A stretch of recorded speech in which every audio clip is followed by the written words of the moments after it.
যেহেতু ব্যাক আর বাইসেপ আছে তাই স্টার্টিংটা পুল আপ দিয়েই করছি। শোল্ডার থেকে বড় গ্রিপ নিয়ে পুল আপ আমি 20টা করে 3 সেট, তো মানে যটা হয় চেষ্টা করবে টিল ফেলিয়ার অবধি ট্রাই করার।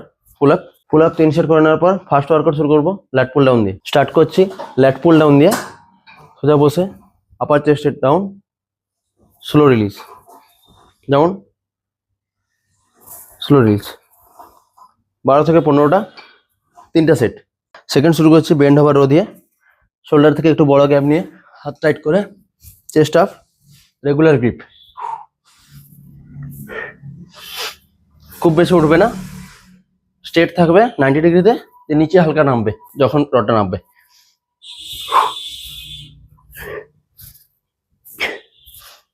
রেপিটেশন সেম থাকবে 12 থেকে 15টা 3 সেট। ওয়েট মডারেট রাখবে, যেটা তুমি 10টা 12টা নিচে করতে পারলে আর 3-4টা প্রোগ্রেসিভ ওভারলোডের মতো করলে।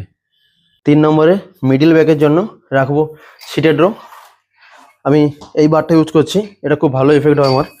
এলবো ক্লোজ করে স্লো রিলিজ, পুরো ছাড়বে, হোল্ড 1 সেকেন্ড, স্লো রিলিজ। বেশি আপার বডি পেছনে ঝোঁকাবে না, আপার বডিটা সামনে রাখবে, কোমরটা জাস্ট পেছনে রাখবে, টাইট, স্লো রিলিজ।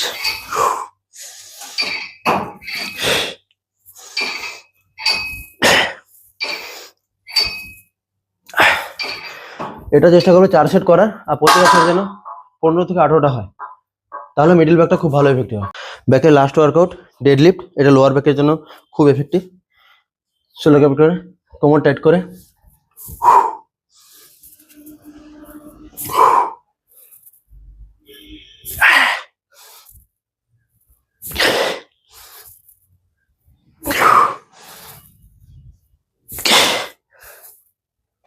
চেষ্টা করবে মিনিমাম 8 থেকে 15টা এর মধ্যে রাখা রেপিটেশনটা, তাহলে লোয়ার ব্যাকের থিকনেসটা ভালো হয়।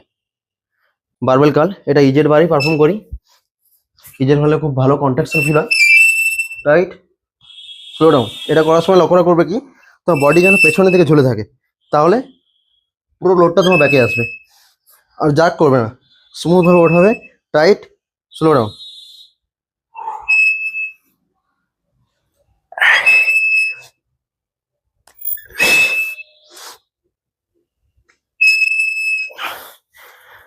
বাইসেপ খুব ছোট মাসেল, তো তাই এটা কন্ট্রাকশন করে মারাটা খুব জরুরি, তাহলে বাইসেপ গ্রোথ হয়। হেভি নিয়ে নর্মাল করে করলে কিছু লাভ হয় না ওতে। সেকেন্ড ওয়ার্কআউট বাইসেপ শর্ট হেডের জন্য, বাইসেপ পিক ভালো হয়। কনসেন্ট্রেশন কাল, মাথায় রাখবে কি এটা করার সময় রেপিটেশন কাউন্ট করার দরকার নেই, জাস্ট তোমার বাইসেপে কন্ট্রাক্ট করবে এবং স্লোভাবে নিচে নামাবে।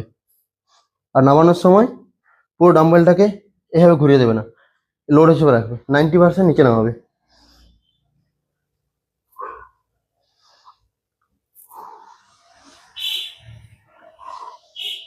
বাস।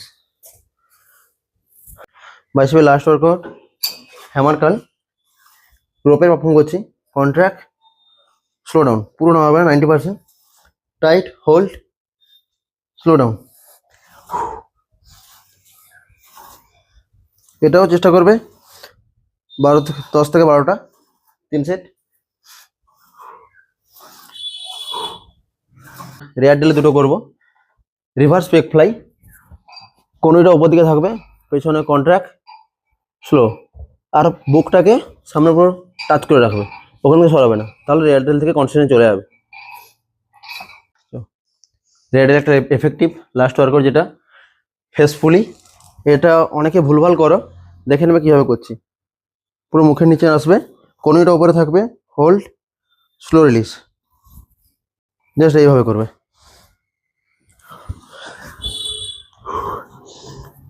এটা অনেক ছোট মাসেল, তাই বেশি ওয়েট ক্যারি করার দরকার নেই, কন্ট্রাক্ট করবে আর স্লো রিলিজ করবে। Back complete, bicep complete, rear ডেলও দুটো নিকল করে নিলাম। এবারে ট্র্যাপিজিয়াস মাসেলের জন্য most favourite workout dumbbell stacks.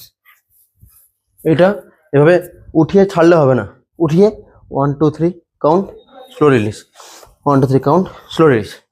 এটা ব্যাকের অনেক সবথেকে বড় মাসেল, যেটাকে ট্রেন করাটা খুব ভালো জরুরি।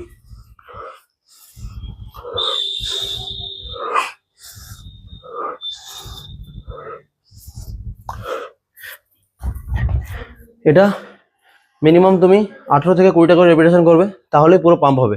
10-12টা করলে কোনো কিছু হয় না। তো আজকের ভিডিওটা এই পর্যন্ত হলো, দেখা হচ্ছে নেক্সট কোনো ভালো টপিক নিয়ে।